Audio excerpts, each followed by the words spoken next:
એની અંદર જે એ લોકોની પણ અમુક રજૂઆતો હતી કે જે પહેલા ચાલતી હતી અને હવે જે ફેરફારો થયા છે, એટલે આ જે વિવાદને અંત લાવવા માટે અથવા એની અંદર શું નિરાકરણ થઈ શકે એના માટે અભ્યાસ કરવા માટે અમે નાનકડી કમિટી પણ ફોર્મ કરી છે.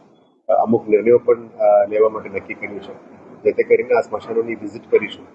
વિઝિટ કરીને ત્યાં સ્થાનિક લેવલમાં શું શું પ્રશ્નો છે, ત્યાં ઇન્ફ્રાસ્ટ્રક્ચરલ સપ્લાઈઝ જે પણ છે એ વીએમસીની માલિકીની જેટલા પણ સ્મશાનો છે એની અંદર ઇન્ફ્રાસ્ટ્રક્ચર સપોર્ટ, જે શેડ્સ હોય, ત્યારના ઇન્ફ્રાસ્ટ્રક્ચર સપોર્ટ હોય, દિવાલ હોય, ઇલેક્ટ્રિસિટી કનેક્શન હોય, ગેસનું હોય, સ્વચ્છતાનું હોય, ગાર્ડન ક્લિનિંગનું હોય, કદાચ એમ્બ્યુલન્સીસ પ્રોવાઈડ કરવાની વસ્તુ, બધા જે વીએમસીની જવાબદારીમાં બને છે એને સર્વિસીસને સ્મૂથ કરવા માટે અમે માંગીએ છીએ.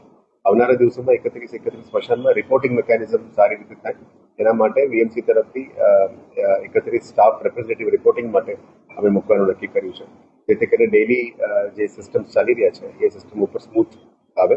પણ આ જે સંસ્થાઓ 6-7 સંસ્થાઓ ચાલી રહ્યા છે એને ડિસ્ટર્બ ના કરતા એમને સાથે મળીને કેવી રીતે એને ચલાવી શકાય એ બાબતનું ચર્ચા પણ થઈ છે. એટલે આવનારા દિવસોમાં વિઝિટ કરીશું. વિઝિટ કર્યા પછી આ 31 સ્ટાફ છે ત્યાં અમે નિમણૂક કરીશું એ રોજ અથવા અઠવાડિયામાં 2 દિવસ 3 દિવસ ઓલ્ટરનેટ ડેઝમાં જઈને રિવ્યુ પણ કરી આવશે.